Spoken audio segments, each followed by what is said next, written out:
Feliz y bendecido día, aprendiendo un curso de milagros. El secreto de la verdadera oración es olvidarte de las cosas que crees necesitar. Pedir algo específico es igual que ver el pecado primero y luego perdonarlo. Del mismo modo, al orar pasas por alto tus necesidades específicas, tal como las ves, y las dejas en manos de Dios. Ahí se convierten en los regalos que le haces, pues le dicen que no antepondrás otros dioses a Él, ni que quieres otro amor que el suyo. Este libro es un comienzo, no un final.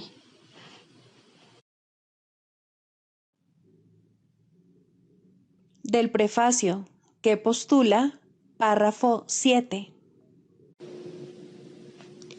Solo las mentes pueden unirse realmente, y lo que Dios ha unido, ningún hombre lo puede desunir.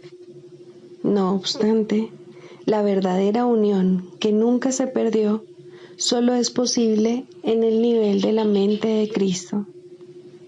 El pequeño yo procura engrandecerse, obteniendo del mundo externo aceptación, posesiones y amor. El ser que Dios creó no necesita nada, está eternamente a salvo y es eternamente íntegro, amado y amoroso. Busca compartir en vez de obtener, extender en vez de proyectar. No tiene necesidades de ninguna clase y solo busca unirse a otros que, como él, son conscientes de su propia abundancia.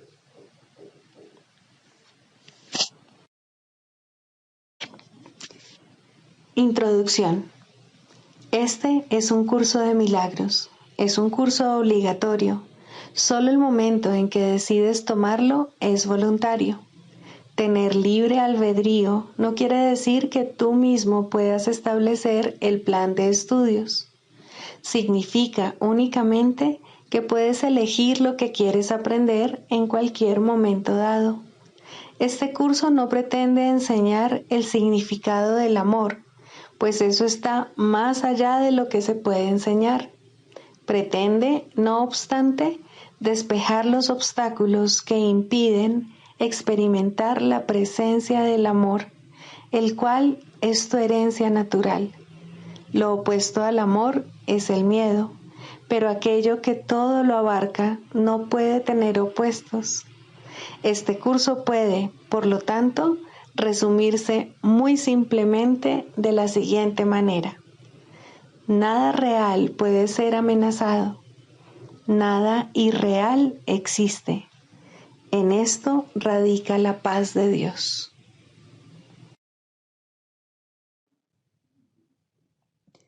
Capítulo 1.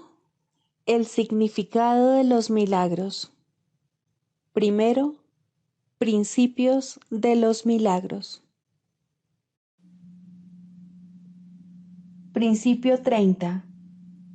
Dado que los milagros reconocen el espíritu, ajustan los niveles de percepción y los muestran en su debido lugar. Esto sitúa al espíritu en el centro, desde donde puede comunicarse directamente.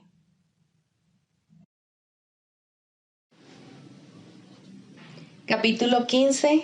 El instante santo. 10. La hora del renacer. Mientras estés en el tiempo tendrás el poder de demorar la perfecta unión que existe entre padre e hijo, pues en este mundo la atracción de la culpabilidad se interpone entre ellos.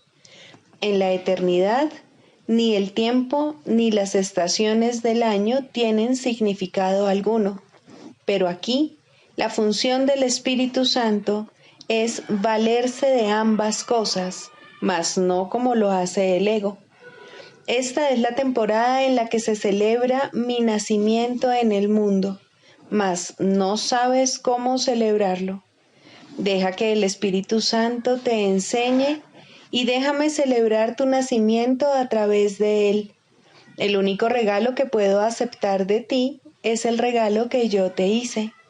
Libérame tal como yo elijo liberarte a ti. Celebramos la hora de Cristo juntos, pues esta no significa nada si estamos separados. El instante santo es verdaderamente la hora de Cristo, pues en ese instante liberador no se culpa al Hijo de Dios por nada, y, de esta manera, se le restituye su poder ilimitado. ¿Qué otro regalo puedes ofrecerme cuando yo elijo ofrecerte solo este? Verme a mí es verme en todo el mundo y ofrecerles a todos el regalo que me ofreces a mí. Soy tan incapaz de recibir sacrificios como lo es Dios, y todo sacrificio que te exiges a ti mismo, me lo exiges a mí también. Debes reconocer que cualquier clase de sacrificio no es sino una limitación que se le impone al acto de dar, y mediante esta limitación limitas la aceptación del regalo que yo te ofrezco. Nosotros, que somos uno, no podemos dar por separado. Cuando estés dispuesto a reconocer que nuestra relación es real, la culpabilidad dejará de ejercer atracción sobre ti. Pues en nuestra unión aceptarás a todos nuestros hermanos. Nací con el solo propósito de dar el regalo de la unión. Dámelo a mí para que así puedas disponer de él. La hora de Cristo es la hora señalada para el regalo de la libertad que se le ofrece a todo el mundo. Y al tú aceptarla, se la ofreces a todos. En tus manos está hacer que esta época del año sea santa, pues en tus manos está hacer que la hora de Cristo tenga lugar ahora. Es posible hacer esto de inmediato, pues lo único que ello requiere es un cambio de percepción, ya que únicamente cometiste un error. Parecen haber sido muchos, pero todos ellos son en realidad el mismo, pues aunque el ego se manifiesta de muchas formas, es siempre la expresión de una misma idea. Lo que no es amor es siempre miedo y nada más que miedo. No es necesario seguir al miedo por todas las tortuosas rutas subterráneas en las que se oculta en la oscuridad para luego emerger en formas muy diferentes de lo que es. Pero sí es necesario examinar cada una de ellas mientras aún conserves el principio que las gobierna a todas. Cuando estés dispuesto a considerarlas, no como manifestaciones independientes, sino como diferentes expresiones de una misma idea, la cual ya no deseas, desaparecerán al unísono. La idea es simplemente esta. ¿Crees que es posible ser anfitrión del ego o rehén de Dios? Estas son las opciones que crees tener ante ti y crees asimismo que tu decisión tiene que ser entre una y otra. No ves otras alternativas, pues no puedes aceptar el hecho de que el sacrificio no aporta nada. El sacrificio es un elemento tan esencial en tu sistema de pensamiento que la idea de salvación, sin tener que hacer algún sacrificio, no significa nada para ti. Tu confusión entre lo que es el sacrificio y lo que es el amor es tan aguda que te resulta imposible concebir el amor sin sacrificio. Y de lo que debes darte cuenta es de lo siguiente: el sacrificio no es amor, sino ataque. Solo con que aceptases esta idea, tu miedo al amor desaparecería. Una vez que se ha eliminado la idea del sacrificio, ya no podrá seguir habiendo culpabilidad. Pues si hay sacrificio, alguien siempre tiene que pagar para que alguien gane. Y la única cuestión pendiente es ¿a qué precio y a cambio de qué?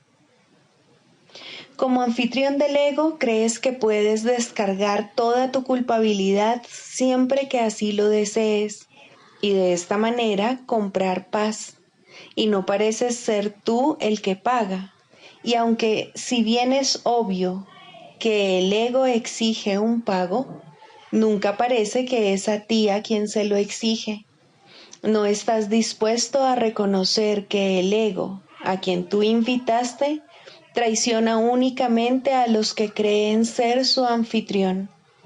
El ego nunca te permitirá percibir esto, ya que este reconocimiento lo dejaría sin hogar. Pues cuando este reconocimiento alboree claramente, ninguna apariencia que el ego adopte para ocultarse de tu vista te podrá engañar. Toda apariencia será reconocida tan solo como una máscara de la única idea que se oculta tras todas ellas, que el amor exige sacrificio y es, por lo tanto, inseparable del ataque y del miedo, y que la culpabilidad es el costo del amor, el cual tiene que pagarse con miedo. Cuán temible, pues, se ha vuelto Dios para ti, y cuán grande es el sacrificio que crees que exige su amor, pues amar totalmente supondría un sacrificio total, y de este modo el ego parece exigirte menos que Dios, y de entre estos dos males lo consideras el menor. A uno de ellos tal vez se le deba temer un poco, pero al otro, a ese hay que destruirlo, pues consideras que el amor es destructivo, y lo único que te preguntas es, ¿quién va a ser destruido, tú u otro? Buscas la respuesta a esta pregunta en tus relaciones especiales, en las que en parte pareces ser destructor y en parte destruido, aunque incapaz de ser una u otra cosa completamente. Y crees que esto te salva de Dios, cuyo absoluto amor te destruiría completamente. Crees que todo el mundo exige algún sacrificio de ti, pero no te das cuenta de que eres tú el único que exiges sacrificios y únicamente a ti mismo. Exigir sacrificios, no obstante, es algo tan brutal y tan temible que no puedes aceptar dónde se encuentra dicha exigencia. El verdadero costo de no aceptar este hecho ha sido tan grande que, antes de mirarlo de frente, has preferido renunciar a Dios. Pues si Dios te exigiese un sacrificio total, parecería menos peligroso proyectarlo a Él al exterior y alejarlo de ti que ser su anfitrión.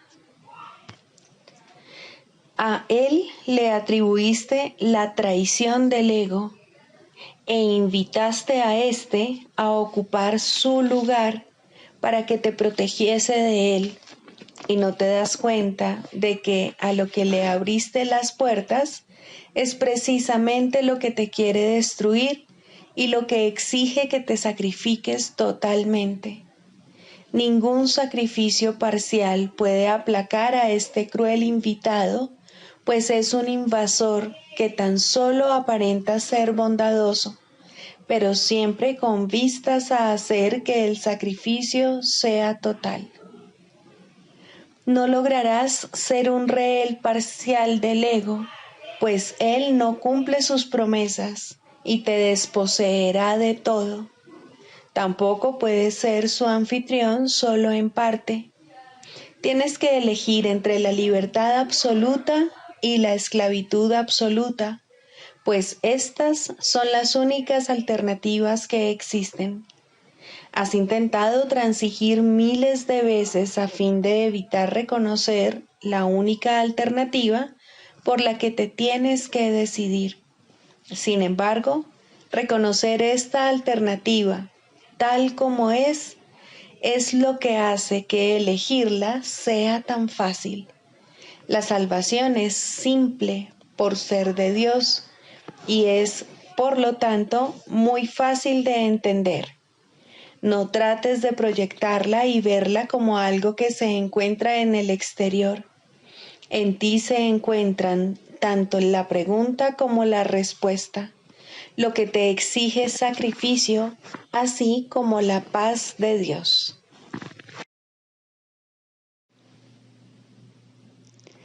Libro de ejercicios, lección 203. No soy un cuerpo, soy libre, pues aún soy tal como Dios me creó. Invoco el nombre de Dios y el mío propio. El nombre de Dios es mi liberación de todo pensamiento de maldad y de pecado, porque es mi nombre, así como el de Él. No soy un cuerpo, soy libre, pues aún soy tal como Dios me creó.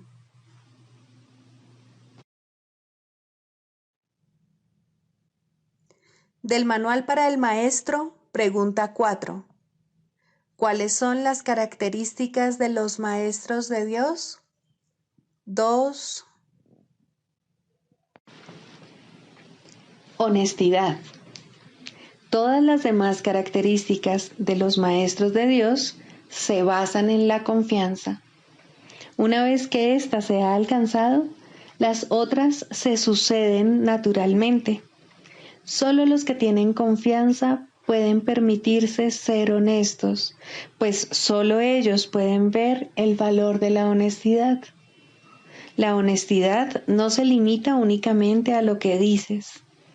El verdadero significado del término es congruencia. Nada de lo que dices está en contradicción con lo que piensas o haces. Ningún pensamiento se opone a otro. Ningún acto contradice tu palabra, ni ninguna palabra está en desacuerdo con otra. Así son los verdaderamente honestos. No están en conflicto consigo mismos a ningún nivel. Por lo tanto, les es imposible estar en conflicto con nada o con nadie. La paz que experimentan los maestros de Dios avanzados se debe en gran medida a su perfecta honestidad. Solo el deseo de engañar da lugar a la pugna. El que es uno consigo mismo no puede ni siquiera concebir el conflicto. El conflicto es el resultado inevitable del autoengaño, y el autoengaño es deshonestidad. Para un maestro de Dios, nada supone un desafío, pues ello implicaría que se abrigan dudas, y la confianza en la que los maestros de Dios descansan con absoluta seguridad hace que les sea imposible dudar. Por lo tanto, solo pueden triunfar. En esto, como en todo, son honestos. Solo pueden triunfar porque nunca hacen su propia voluntad. Eligen por toda la humanidad, por todo el mundo y por todas las cosas que en él habitan, por lo que es inalterable e inmutable, más allá de las apariencias, y por el Hijo de Dios y su Creador. ¿Cómo no iban a triunfar? Eligen con perfecta honestidad, tan seguros de sí mismos como de su elección.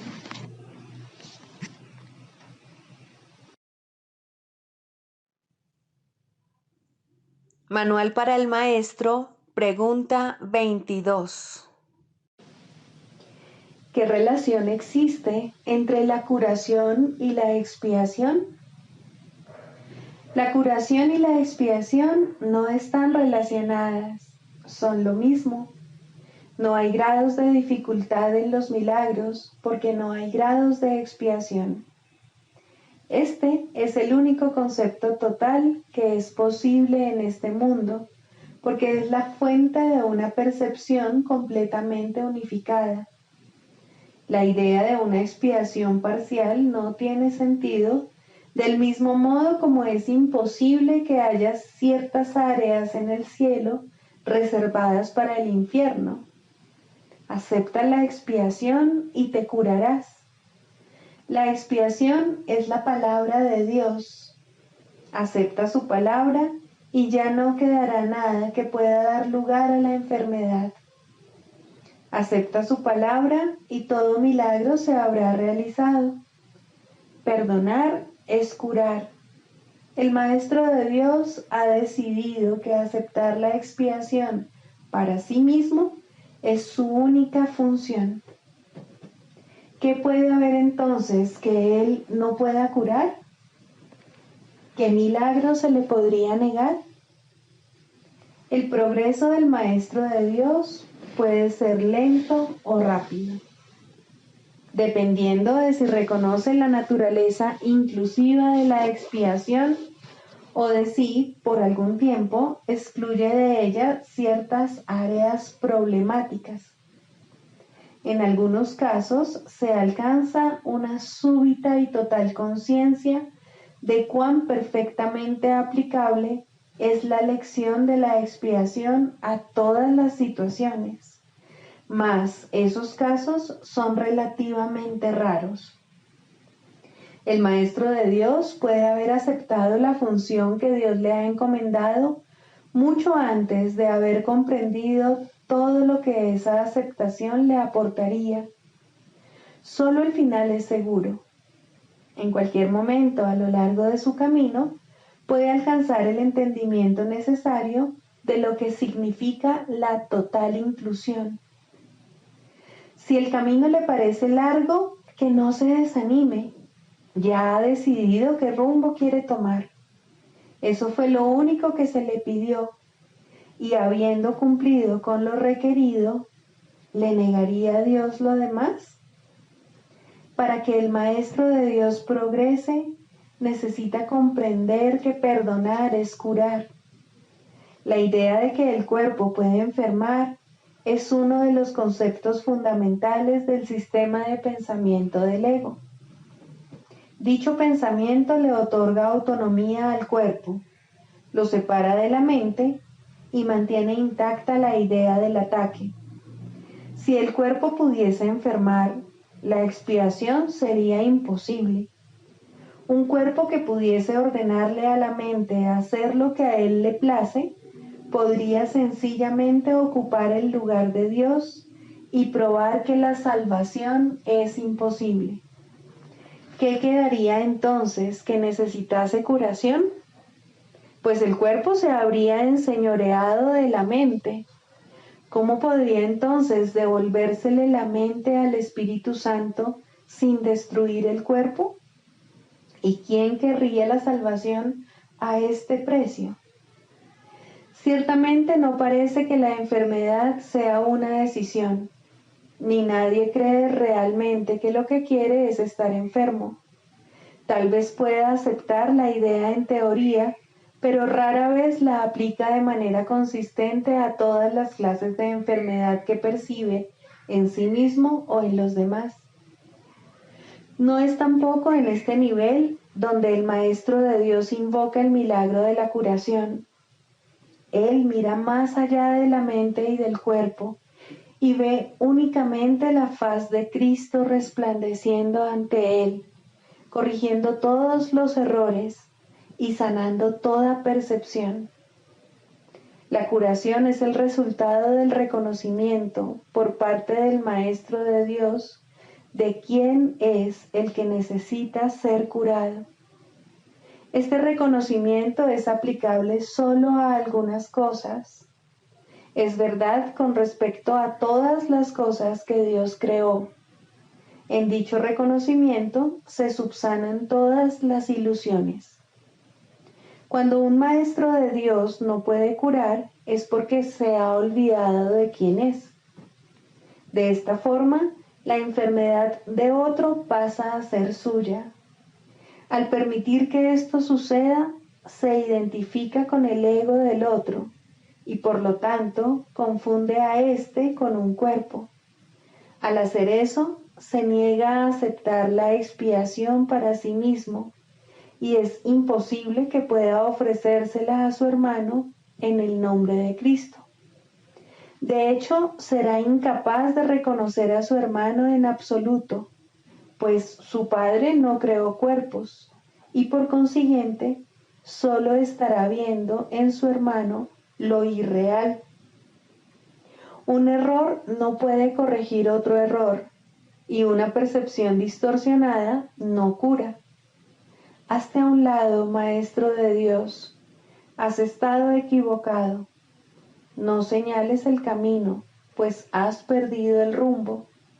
Dirígete de inmediato a tu Maestro y deja que Él te cure. La ofrenda de la expiación es universal. Es aplicable por igual a todo el mundo y en cualquier circunstancia. En ella reside el poder de curar a cualquier persona de cualquier clase de enfermedad. No creer esto es ser injusto con Dios y por ende serle infiel. El que está enfermo se percibe a sí mismo como separado de Dios. ¿Quieres verle tú, además, separado de ti? Tu tarea es sanar la sensación de separación que le hizo enfermar. Tu función es reconocer por él que lo que cree acerca de sí mismo no es verdad. Tu perdón debe mostrarle eso. Curar es muy simple. La expiación se recibe y se ofrece. Habiéndose recibido, tiene que haberse aceptado. Es en el recibir, pues, donde yace la curación. Todo lo demás se deriva de este único propósito. ¿Quién podría limitar el poder de Dios? ¿Quién entonces podría determinar quién se puede curar y de qué enfermedad y qué debe permanecer excluido del poder de perdonar de Dios? Esto ciertamente sería una locura. La función de los maestros de Dios no es imponer límites al Padre, ya que no es su función juzgar a su Hijo, y juzgar al Hijo es limitar a su Padre. Ambas cosas están igualmente desprovistas de sentido. Sin embargo, esto no se comprenderá hasta que el Maestro de Dios reconozca que juzgar y limitar no son sino un mismo error. Con esto recibe la expiación, pues deja de juzgar al Hijo de Dios y lo acepta tal como el Padre lo creó. Ya no se encuentra separado de Dios, dictando dónde se debe administrar la curación y dónde debe negarse. Ahora, Él puede decir con Dios: este es mi Hijo amado, que fue creado perfecto y que permanecerá así eternamente.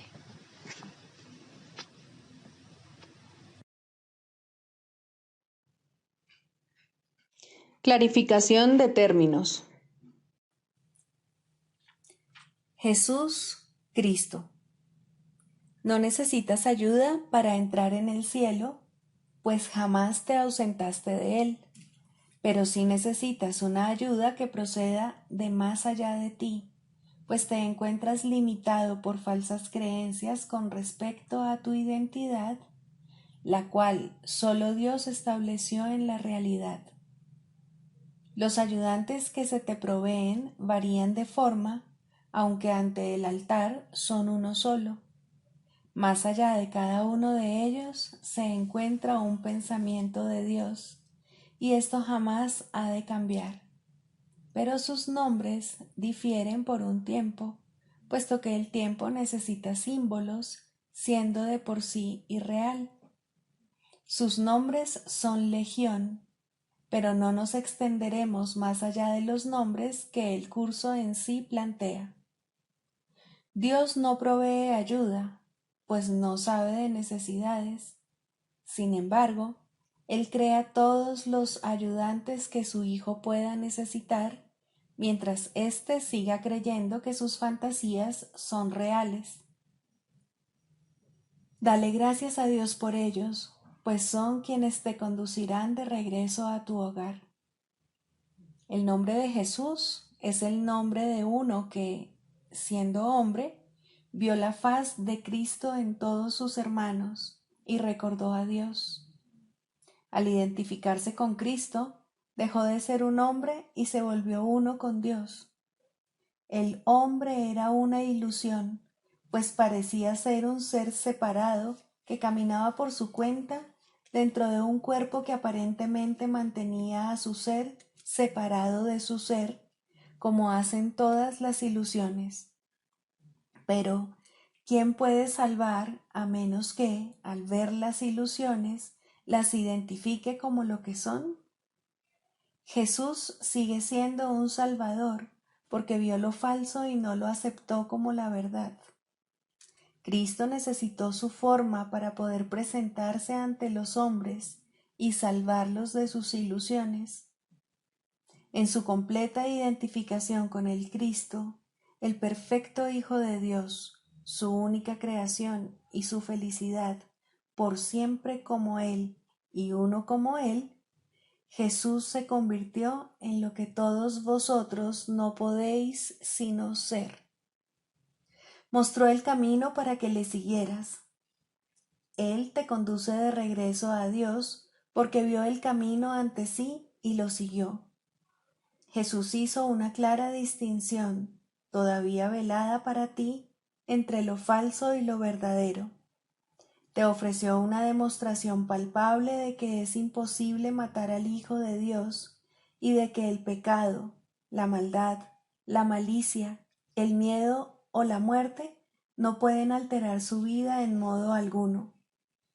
Todos tus pecados, por lo tanto, te han sido perdonados, ya que jamás tuvieron consecuencia alguna, y así no fueron más que sueños.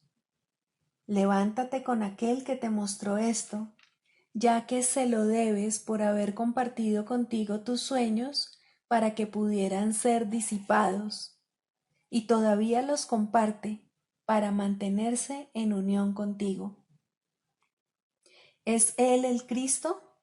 Por supuesto que sí, junto contigo. Su vida en la tierra no fue lo suficientemente larga como para poder enseñar la poderosa lección que aprendió por todos vosotros, mas Él permanecerá contigo para conducirte desde el infierno que tú hiciste hasta Dios. Y cuando unas tu voluntad a la suya, verás a través de su visión, pues los ojos de Cristo se comparten. Caminar con Él es algo tan natural como caminar con un hermano al que conoces desde que naciste, pues eso es en verdad lo que Él es. Se han hecho amargos ídolos de aquel que solo quiere ser un hermano para el mundo. Perdónale tus fantasías y comprende lo mucho que amarías a un hermano así, pues Él por fin le brindará descanso a tu mente y la llevará contigo ante tu Dios.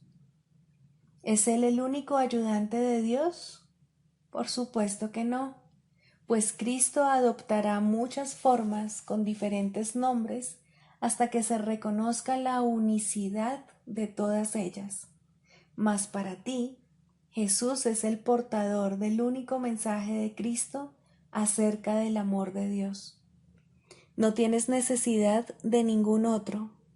Es posible leer sus palabras y beneficiarse de ellas sin aceptarle en tu vida, mas Él te ayudaría todavía más si compartieses con Él tus penas y alegrías y renunciases a ambas para hallar la paz de Dios.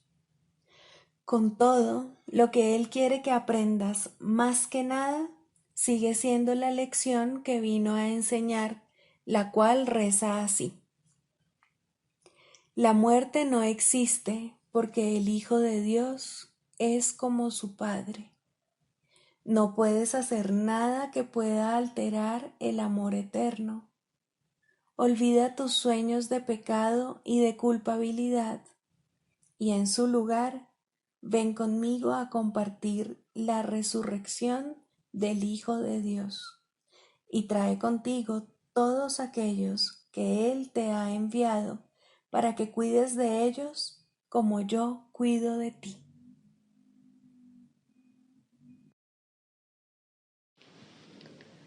El proceso de la psicoterapia. Cuarto, el proceso de la enfermedad. De la misma manera en que toda terapia es psicoterapia, del mismo modo toda enfermedad es enfermedad mental. Es un juicio acerca del Hijo de Dios, y todo juicio es una actividad mental. Un juicio es una decisión que se toma una y otra vez contra la creación y su creador. Es la decisión de percibir el universo como tú lo has creado. Es decidir que la verdad puede mentir y que es una mentira. ¿Qué otra cosa, entonces, puede ser la enfermedad sino una expresión de aflicción y culpa? ¿Y por qué sollozaría a alguien si no por su inocencia? Una vez que al Hijo de Dios se le considera culpable, la enfermedad es inevitable. Es lo que ha pedido y, por ende, es lo que recibirá. Todos los que piden enfermedad se han condenado a sí mismos a buscar remedios que no los pueden ayudar, pues han depositado su fe en la enfermedad y no en la salvación. No hay nada que un cambio de mentalidad no pueda hacer, pues todas las cosas externas no son sino sombras de una decisión ya tomada. Si se cambia la decisión, ¿cómo podría su sombra no cambiar? La enfermedad no es más que la sombra de la culpa, grotesca y fea, puesto que imita la deformidad. Si una deformidad se ve como real, ¿cómo podría su sombra no ser deforme? Una vez que se ha decidido que la culpa es real, el descenso al infierno sigue paso a paso su inevitable trayectoria.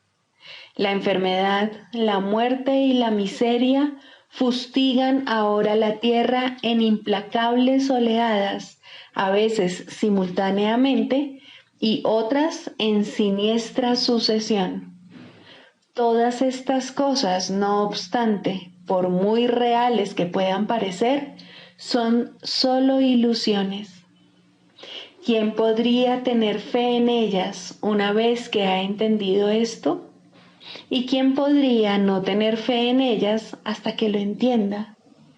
La curación es terapia o corrección, y como ya hemos dicho y volvemos a repetir, toda terapia es psicoterapia. Curar al enfermo no es sino ofrecerle este entendimiento. La palabra cura ha caído en desprestigio entre los terapeutas más respetables del mundo y con toda razón, pues ninguno de ellos puede curar y ninguno de ellos entiende lo que es la curación. En el peor de los casos, le otorgan realidad al cuerpo en sus propias mentes, y una vez que han hecho esto, apelan a la magia para curar los males con los que sus mentes dotaron al cuerpo. ¿Cómo podría este proceso curar? Es ridículo de principio a fin, mas una vez comenzado, del mismo modo ha de concluir. Es como si Dios fuese el diablo y fuera necesario encontrarle en el mal. ¿Cómo podría haber amor ahí? ¿Y cómo podría lo enfermo curar? ¿No son acaso estas dos preguntas la misma? En el mejor de los casos, es posible que los sanadores del mundo, y el término sanadores tal vez sea cuestionable aquí, lleguen a reconocer que la mente es la fuente de la enfermedad. Pero su error estriba en la creencia de que la mente puede sanarse a sí misma. Esto tiene algún mérito en un mundo donde el concepto de grados de error tiene sentido. No obstante, sus curas siguen siendo provisionales, o bien puede que surja otra enfermedad que reemplace a la anterior, pues mientras no se comprenda el significado del amor, la muerte no se ha superado. ¿Y quién puede comprenderlo sin la palabra de Dios que Él dio al Espíritu Santo para que fuese su regalo para ti? Cualquier clase de enfermedad puede definirse como el resultado de verse a uno mismo débil, vulnerable, malvado y en peligro, y, por ende, en constante necesidad de defensa. Sin embargo, si el yo fuese realmente así, cualquier defensa sería inútil. Las defensas que se procuran, por lo tanto, no pueden sino ser mágicas.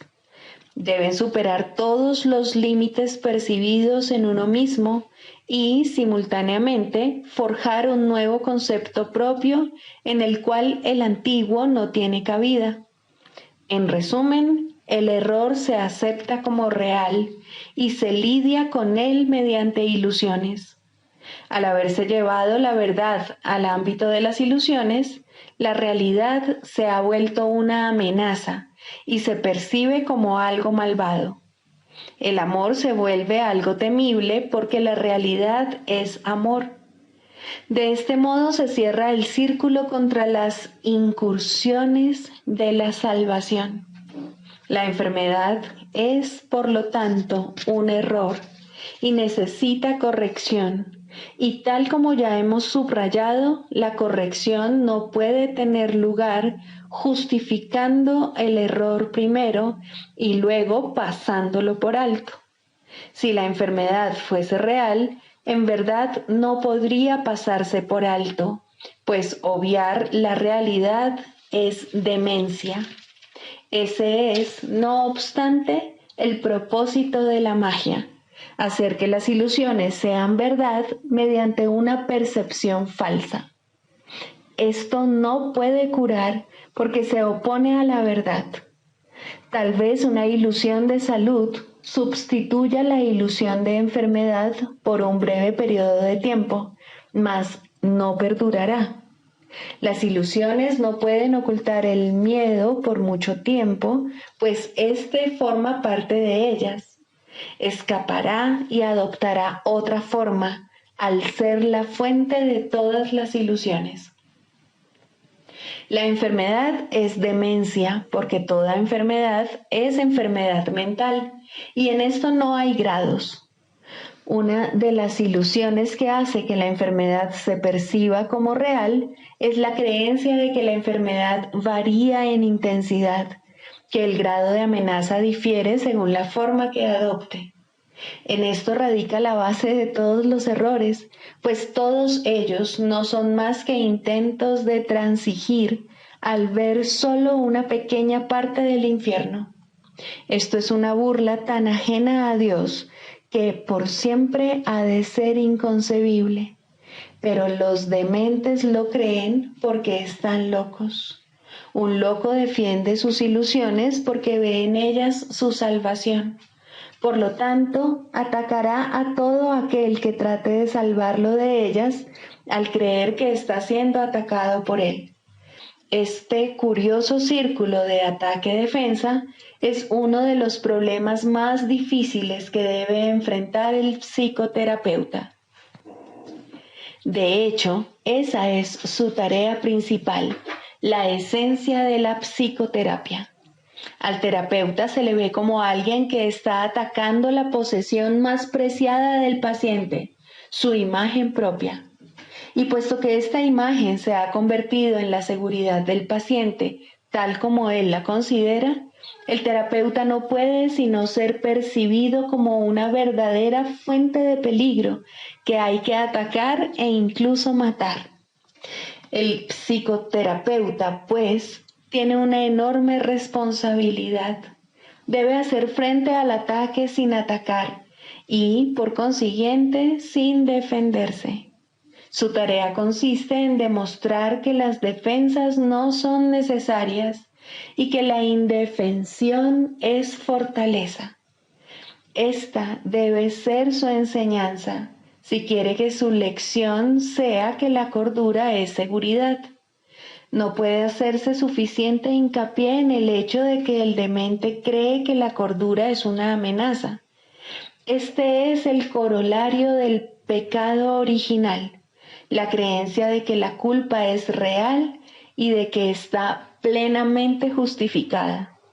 Por lo tanto, la función del psicoterapeuta consiste en enseñar que la culpa, al ser irreal, no tiene justificación ni ofrece seguridad alguna. Por consiguiente, siempre será indeseable, además de irreal. Esta única doctrina de salvación es la meta de toda terapia, pues alivia la mente de la insensata carga de culpa que tan fatigosamente arrastra, y de este modo la curación se logra. No se cura el cuerpo, simplemente se le reconoce como lo que es. Si se percibe correctamente, se puede entender su propósito. ¿Qué necesidad hay, entonces, de enfermedad? Con este único cambio, todo lo demás vendrá por añadidura. No hay necesidad de complicados cambios. No hay necesidad de largos análisis ni de discusiones o búsquedas fatigosas. La verdad es simple al ser una y la misma para todos.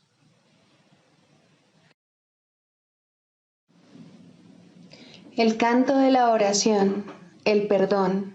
Segundo, el perdón para destruir. El perdón para destruir adopta muchas formas al ser un arma del mundo de las formas. No todas son obvias y algunas se ocultan cuidadosamente bajo lo que aparenta ser caridad, pero todas las formas que parece adoptar tienen una sola meta: separar y hacer que lo que Dios creó igual sea diferente. La diferencia resulta evidente en algunos casos, en los que la comparación intencionada no puede dejar de notarse, ni es su propósito realmente que se note. En este grupo se encuentra, en primer lugar, el caso en el que una persona mejor se digna rebajarse para salvar a un inferior de lo que en realidad ésta es. En este caso, el perdón aquí se basa en una actitud de amable altivez, tan lejana del amor que la arrogancia jamás podría desalojarse. ¿Quién puede perdonar y despreciar al mismo tiempo? ¿Y quién puede acusar a otro de estar inmerso en el pecado y al mismo tiempo percibirlo como el Hijo de Dios? ¿Quién puede enseñar lo que es la libertad esclavizando? En eso no hay unión, solo aflicción. Eso no es realmente misericordia, eso es la muerte. Hay otro caso de perdón para destruir, muy parecido al anterior, si se entiende correctamente, en el que la arrogancia no se manifiesta de forma tan arrogante. Aquí el que perdona a otro no proclama ser mejor. En lugar de ello dice que aquí hay alguien cuya pecaminosidad él comparte, y dado que ambos han sido indignos, merecen la retribución de la ira de Dios. Este pensamiento puede parecer humilde e incluso inducir a una rivalidad con respecto a quién es más pecador o más culpable. Esto no es amor por la creación de Dios, ni por la santidad que es su regalo eterno. ¿Puede acaso su Hijo condenarse a sí mismo y aún así acordarse de él? Aquí la meta es apartar de Dios al Hijo que él ama y mantenerlo separado de su fuente. Esta es también la meta de aquellos que buscan ser mártires a manos de otro. El objetivo detrás de esto tiene que verse claramente, pues puede pasar por mansedumbre y caridad en vez de crueldad. ¿No es acaso muestra de misericordia aceptar el rencor de otro y no responder sino con silencio y con una dulce sonrisa? Fíjate qué bueno eres, que soportas con paciencia y santidad la ira y el daño que otro te inflige sin mostrar el amargo dolor que sientes. El perdón para destruir con frecuencia se oculta tras un manto así. Muestra el rostro del sufrimiento y del dolor como prueba silenciosa de la culpa y de los estragos del pecado. Tal es el testimonio que le ofrece a uno que podría ser su salvador y no su enemigo. Pero al habérsele convertido en enemigo, tiene que aceptar la culpa y el duro reproche que de este modo se ha descargado sobre él. ¿Es esto amor? ¿O se trata más bien de una traición hacia uno que necesita que le salven del dolor de la culpa? ¿Qué otro propósito podría tener esto, sino mantener a los testigos de la culpa alejados del amor? El perdón para destruir puede manifestarse también en forma de regateos y tratos. Te perdono si satisfaces mis necesidades, pues en tu esclavitud está mi liberación.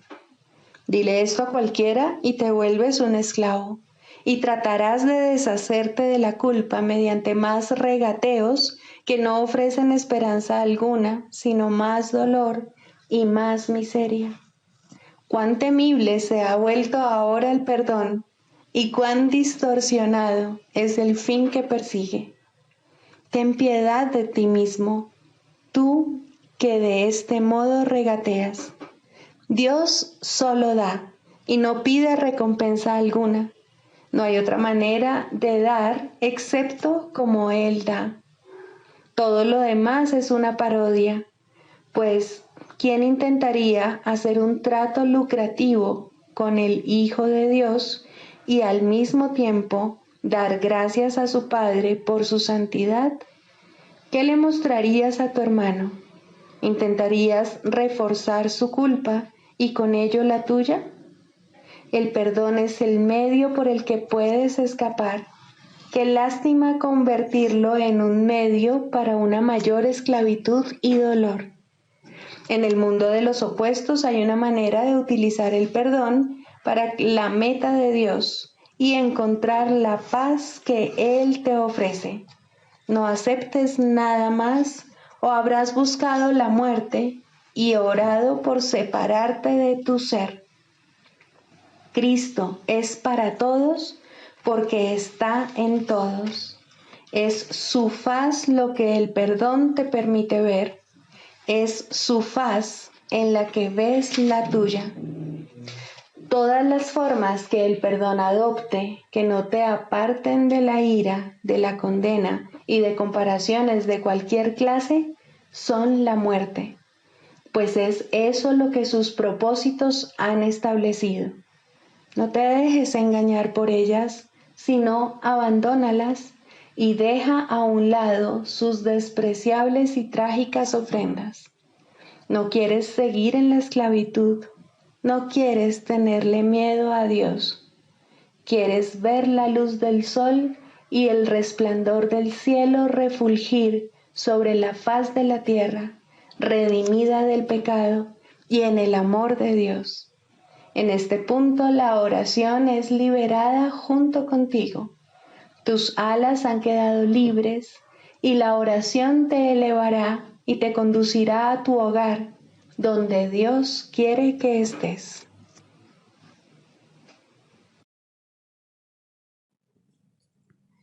Sigamos a Jesús haciendo del perdón algo tan natural como respirar y algo tan vital como el aire. Amén.